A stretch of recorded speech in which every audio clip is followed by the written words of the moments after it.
So the CCXR special hunt is finally here, but is it actually any good, or is it worth skipping? Let's dive into it. As we all know, special hunts are one of the best ways to unlock a fully maxed out car for free. The only catch? You have to grind your ass off, with around 70 races a day for 2 weeks. And also you need 42 million credits, because you must gold the car to unlock it. So I'm gonna be really straight with you. This car kind of sucks at everything. Top speed and acceleration are terrible for an S-Class car.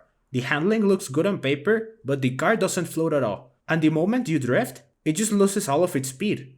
The nitro is honestly the only good stat it has. But even then, it doesn't come close to making up for everything else the car is bad at. The car is also massively overranked, which makes it awful for MP2. You're just gonna get matched against similarly ranked cars like Bolides or Jesco Absolutes, and you're just gonna get destroyed by them. For Gauntlet, I don't even wanna talk about it. It gets demolished by basically any other S-Class car, and if you're low in the Gauntlet divisions, unlocking this stupidly overranked car will just push you into the next division, where you'll just get farmed by players with way better cars at the same rank. And for MP1, it's useless again. Gameloft decided to throw this thing straight into Legend League, while Platinum League cars like Evo Chiron or Nivera can easily beat it. Gameloft also got greedy with the stages. For some reason, they made the races a full minute long. Like, just why? Other special hunts had races around 40 to 50 seconds, but now the tracks are long, twisty and annoying as fuck. Clearly to screw up F2P players.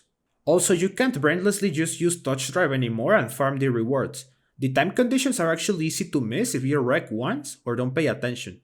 As usual, the car needs 42 million credits to gold, and on the screen, you can see the chart on the drop rates for each stage, so at least you can plan ahead.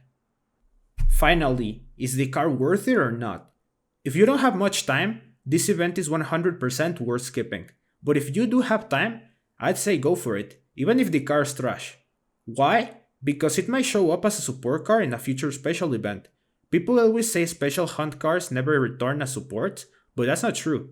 During that awful Black Friday spotlight, the Nevera Time Attack showed up as a support, and that car had a special hunt just half a year ago. And the thing nobody talks about is that special hunts are one of the best credit farming events on the entire game, especially on stages 5 and 6. So if you're broke like everyone else, this hunt might actually be worth it, just for the credits alone. Thanks for watching, drop your opinion in the comments, check out my other videos, and I'll see you later.